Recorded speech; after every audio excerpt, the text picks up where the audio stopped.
Hi everyone, welcome back to my YouTube channel. This is me Pragyan Lakhia here.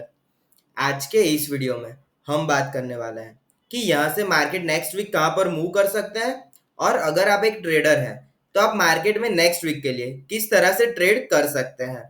आज के इस video में मैं आपको बताने वाला हूँ कि हमारे स्टॉक मार्केट के अंदर जो नया बुल रन स्टार्ट हो गया है उसके पीछे के रीजंस क्या है। और मैंने मेरे पहले के वीडियो में बताया था कि मार्केट के अंदर नया बुल रन स्टार्ट होने जा रहा है और उसके बाद निफ्टी के अंदर ऑलमोस्ट 2000 पॉइंट की तेजी आ चुकी है। आज के इस वीडियो में हम पहले डिस्कस करेंगे कि नेक्स्ट वीक में मार्केट का सेटअप क्या रहेगा और उसके बाद मार्केट के अंदर जो बुल रन स्टार्ट होने वाला है तो उसके पीछे के रीजंस क्या है। चलिए शुरू करते हैं।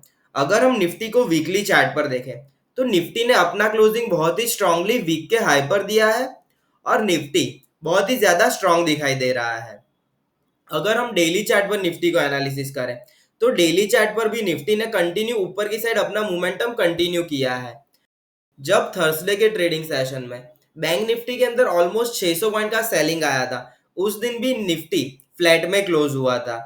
तो निफ्टी जो है वो ज्यादा स्ट्रांग दिखाई दे रहा है। निफ्टी अब अपने ऑल टाइम हाई से सिर्फ और सिर्फ 50 पॉइंट दूर है। निफ्टी को यहाँ से ऊपर की साइड कोई भी रेजिस्टेंस लेवल नहीं है। हो सकता है कि नेक्स्ट वीक के लिए हमें निफ्टी 19,000 तक को देखने को मिल सकता है। अगर हम निफ्टी को डेली चार्ट पर देखें तो जब तक निफ्टी अपने थर्सडे की कैंडल का लो ब्रेक नहीं करता जो 18,688 है, तब तक हम निफ्टी के अंदर अपना बाइंग का व्यू कंटिन्यू रखेंगे और निफ्टी के अंदर जब भी हमें डिप्स मिलेंगे उसके अंदर हम बाय साइड पर ही ट्रेड करेंगे। हम हमारा व्यू तभी चेंज करेंगे जब निफ्टी अपना थर्सडे का लो ब्रेक करता है और उसके नीचे क्लोजिंग कैंडल्स देना स्टार्ट करता है। अदरवाइज निफ्टी का जो व्यू है वो हमारा बुलिश साइड पर ही कंटिन्यू रहेगा। 15 मिनट्स के चार्ट पर निफ्टी को एनालिसिस करें तो जब थर्सडे के एक्सपायरी के ट्रेडिंग सेशन में बैंक निफ्टी जब नीचे आ रही थी तो निफ्टी ज्यादा नीचे नहीं आ रहा था और उसके बाद तो मार्केट के कंटिन्यू ऊपर की साइड मोमेंटम कंटिन्यू कर दिया है। तो जब तक निफ्टी अपने थर्सडे के स्विंग लो को ब्रेक नहीं करता जो 18,677 दिखा रहा है और जब तक मार्केट इस लो के नीचे ट्रेड करना स्टार्ट नहीं करता तब तक हम मार्केट के अंदर बाइंग साइड पर ही ट्रेड कंटिन्यू करेंगे। बैंक निफ्टी निफ्टी के कंपैरिजन में ज्यादा वीक दिखाई दे रहा है। बैंक निफ्टी ने जो है उसको 44,100 के ऊपर हम बाइंग के साइड पर ट्रेड करेंगे। बैंक निफ्टी के लिए ये जो एक लेवल है 44,150, तो ये एक रेजिस्टेंस का काम कर रहा है वीकली टाइम फ्रेम में। और जब तक बैंक निफ्टी अपना क्लोजिंग 44,100 के ऊपर अब नहीं देता तब तक हम बैंक निफ्टी में बाइंग की साइड ट्रेड नहीं करेंगे। बैंक निफ्टी के अंदर थर्सडे के ट्रेडिंग सेशन में बहुत ही ज्यादा हैवी सेलिंग देखने को मिला था, लेकिन फिर सडनली फ्राइडे के ट्रेडिंग सेशन में ऑलमोस्ट 500 पॉइंट का बाइंग देखने को मिला था। तो थर्सडे के ट्रेडिंग सेशन में बैंक निफ्टी में जितना सेलिंग आया था फ्राइडे के ट्रेडिंग सेशन में बैंक निफ्टी में ऑलमोस्ट उतना बाइंग आ गया था। तो बैंक निफ्टी के अंदर थोड़ा अभी व्यू क्लियर नहीं आ रहा है। तो जब तक बैंक निफ्टी हमें इस लेवल के ऊपर जो 44,180 दिखा रहा है, यानी कि जब तक बैंक निफ्टी 44,200 के ऊपर क्लोजिंग कैंडल नहीं देता तब तक हम बैंक निफ्टी में कोई भी ट्रेड नहीं करेंगे और हम बैंक निफ्टी को वॉच करेंगे। अदरवाइज निफ्टी के अंदर व्यू क्लियर आ रहा है, निफ्टी ज्यादा स्ट्रांग दिखाई दे रहा है और मेरा व्यू ऐसा है कि यहाँ से बैंक निफ्टी हमें अगर 44,000 के ऊपर निकलता है तो बैंक निफ्टी के अंदर भी बाइंग के साइड पे मोमेंटम देखने को मिलेगा और 44,000 के लेवल पर बहुत ही ज्यादा कॉल राइट हुए हैं। तो अगर मंडे के ट्रेडिंग सेशन में मार्केट्स अगर ऊपर खुलते हैं और अगर 44,000 के कॉल राइटर्स ट्रैप हो जाते हैं तो मार्केट के अंदर बैंक निफ्टी भी निफ्टी को सपोर्ट करने के लिए आ जाएगा। और एक बात, जब मार्केट गिर रहा था तब भी इंडिया विक्स जितना शूट होना चाहिए था उतना बढ़ नहीं रहा था। तो ये जो दिख रहा है कि जब मार्केट गिरता है तब भी इंडिया विक्स नहीं बढ़ रहा, जब मार्केट बढ़ता है तब तो ऑब्वियसली इंडिया विक्स कम ही होता है।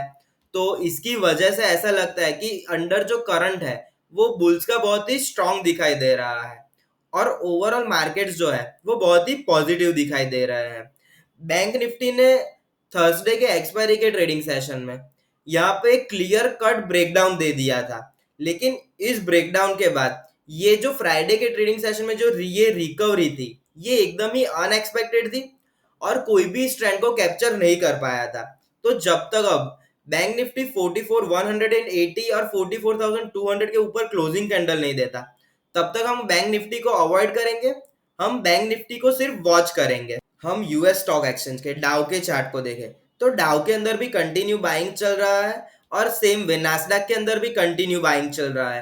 हो सकता है कि आधे परसेंट 1% का क्विक सेलिंग आ जाए, लेकिन ये सिर्फ प्रॉफिट बुकिंग की कैंडल्स रहेगी। और ये जो रैली डाउ और नास्डैक में भी स्टार्ट हुई है, ये रैली भी वहां पर बहुत सारे इन्वेस्टर्स की मिस हुई होगी और जब भी डीप आता है तब बाइंग में ही कन्वर्ट हो जाता है। और सेम वे हमारे मार्केट में भी यही चीज हो रही है। सेम वे हमारे मार्केट में भी यही चीज रिपीट हो रही है। जब भी कोई सेलिंग का डीप आ रहा है तो बहुत सारे लोगों की जो ये बुल रन की रैली थी ये मिस हो गई है और लोग बाइंग कर रहे हैं हर एक डीप पर। अगर हम ओपन इंटरेस्ट को देखें तो ओपन इंटरेस्ट के अंदर बैंक निफ्टी के अंदर 44,000 पर बहुत ही ज्यादा कॉल राइटर्स खड़े हैं। और अगर ये 44,000 के कॉल राइटर्स ट्रैप हो जाते हैं, और ये लोग कब फंसेंगे, जब बैंक निफ्टी 44,000 के ऊपर ट्रैवल करना स्टार्ट कर देगा या फिर बैंक निफ्टी 44,000 के ऊपर सस्टेन करना स्टार्ट करती है, तो ये लोग ट्रैप हो जाएंगे। और ये लोग जब भी ट्रैप होता है मार्केट के अंदर तेजी और बढ़ जाती है। इसके साथ अगर हम निफ्टी का ओपन इंटरेस्ट देखें तो निफ्टी का ओपन इंटरेस्ट देखे तो निफ्टी के तो अंदर क्लियर ही पुट राइट हो रहे हैं और पुट राइटर्स को बहुत ही ज्यादा कन्विक्शन है कि निफ्टी यहां से नीचे नहीं आने वाला। और 18,800 के ऊपर भी बहुत ज्यादा पुट राइटर्स खड़े हैं। तो निफ्टी के लिए 18,800 और 18,700 सपोर्ट का काम करने वाले हैं। अभी हमें जो चीज देखनी है वो है कि बैंक निफ्टी यहाँ से किस साइड मूव करता है। और मेरा व्यू ऐसा है कि बैंक निफ्टी यहाँ से फिर से बाइंग में कन्वर्ट हो जाएगा। और अभी जो बैंक निफ्टी में बाइंग स्टार्ट होगा वो बहुत ही लंबा चलेगा। अगर हम यहाँ से एफआईआई का डेटा देखें तो पिछले काफी टाइम से एफआईआई का भी कुछ क्लियर व्यू नहीं आ रहा था। वो भी काफी टाइम से इंडेक्स को बाय सेल कर रहे हैं, तो उनको भी इंडेक्स के ऊपर कोई क्लियर व्यू नहीं आ रहा है। लेकिन फ्राइडे के लास्ट ट्रेडिंग सेशन में एफआईआई ने इंडेक्स के ऊपर ऑलमोस्ट 1200 करोड़ के फ्यूचर्स बाय किए हैं। तो हो सकता है कि मार्केट के अंदर बाइंग के साइड मोमेंटम ज्यादा रहे। और इसके साथ अगर हम कैश मार्केट में देखें तो कैश मार्केट में एफआईआई ने 800 करोड़ का बाय ऑर्डर प्लेस किया था। तो ओवरऑल अगर हम चार्ट को एनालिसिस करें तो मेरा व्यू कुछ इस तरह से है कि निफ्टी बहुत ही स्ट्रांग दिखाई दे रहा है और निफ्टी हमें नेक्स्ट वीक 19,000 तक के लेवल दिखा सकता है। लेकिन हमें बैंक निफ्टी के ब्रेकआउट के लिए वेट करना पड़ेगा। और बैंक निफ्टी 44,200 के ऊपर जब भी क्लोजिंग देगा तब हम बैंक निफ्टी के अंदर भी बाइंग के साइड और तेजी की साइड पोजीशंस बनाना स्टार्ट कर देंगे। मैंने मेरे पुराने वीडियोस में बोला था कि हमारे स्टॉक मार्केट में नए बुल रन का स्टार्टिंग हो चुका है। अभी मैं फिर से एक और बार कह रहा हूँ कि यहाँ से भी स्टॉक मार्केट्स में ऊपर जाने के लिए बहुत ज्यादा जगह है। हमारे जो स्टॉक मार्केट का करंट वैल्यूएशन है वो बहुत ही सस्ता है। पिछले 2-2.5 साल से हमारे स्टॉक मार्केट्स ने कोई भी रिटर्न्स नहीं दिए थे। अगर अभी हम करंट भी निफ्टी का पीई देखें तो वो अभी भी 22 के नीचे है और अभी भी आप इस पीई पे भी अपना पैसा इन्वेस्ट कर सकते हैं। जब मैंने मेरे पहले के वीडियोस में बताया था कि नए बुलरन की शुरुआत हो गई है, उस टाइम पे निफ्टी का पीई 18 के अराउंड था। अभी भी थोड़ी रैली मिस हुई है, लेकिन अभी तो ये बुलरन की शुरुआत है।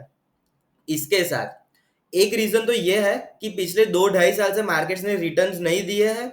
दूसरा रीजन ये है कि अभी भी इंडिविजुअल स्टॉक्स बहुत ही सस्ते वैल्यूएशंस पर मिल रहे हैं और इसके अंदर आप अभी भी पैसा इन्वेस्ट कर सकते हैं। और एक बात, जब भी इंटरेस्ट रेट्स कम होने की साइकिल स्टार्ट होती है, जो अब स्टार्ट होने ही वाली है, या फिर हम कह सकते हैं कि अब वो स्टार्ट हो चुकी है, क्योंकि यूएस फेड ने इंटरेस्ट रेट में हाइक करना बंद कर दिया है और यूएस ने इंटरेस्ट रेट में पॉज लिया है। मार्केट्स के अंदर हमेशा ये देखा गया है कि इंटरेस्ट रेट घटने की साइकिल जैसे ही स्टार्ट होती है मार्केट के अंदर नए बुल रन की शुरुआत हो जाती है।